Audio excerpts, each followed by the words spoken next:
on Thursday, Biden is gonna sign orders related to the COVID-19 outbreak aimed at reopening schools and businesses and expanding virus testing.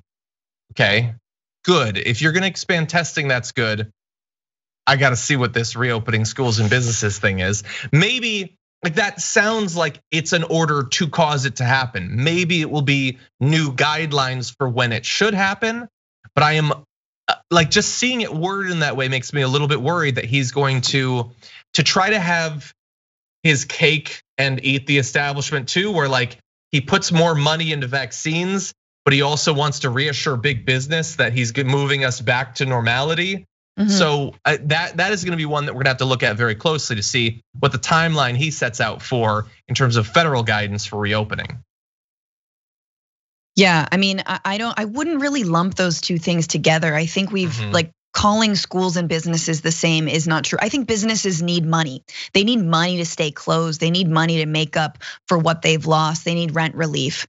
Schools are different. I think schools and teachers, I absolutely think there should be daily testing if we could do it, right? You can daily testing of students and teachers. You can have limited class sizes, but it would be so important to so many families, so many communities, but you have to keep people safe. So they're not the same thing. And to be real with you, John, like the people who've been trying to privatize the public sector schools and like public education are loving COVID because they've been able to float all of their like online learning schemes. We're talking about Betsy DeVos's husband, of course, and herself, and all their cronies and their friends. And guess what? It doesn't work. It's bad. You have to have in-person learning. So I do hope there is a plan for reopening schools. I hope that that's next in line of vaccines and attention after healthcare workers and essential workers.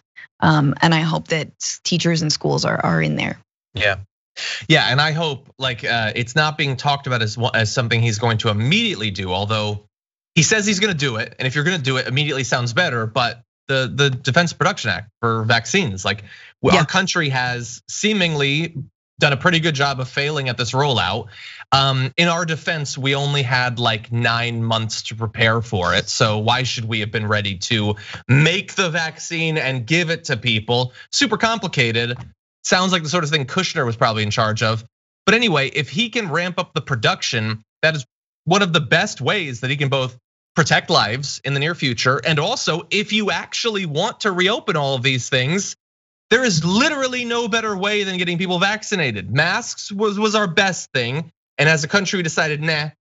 Vaccines, though, could be even better. So if you're gonna do that, do it on the first day. If you're gonna make I don't know, did you say a dog and pony show? I don't know, some sort of big spectacle saying, I'm gonna deploy the power of the federal government to produce as much of this vaccine as possible. He says he wants 100 million vaccinations in the first 100 days of his presidency. So far, that is not sounding likely unless he really helps ramp up that production, distribution, and all of that.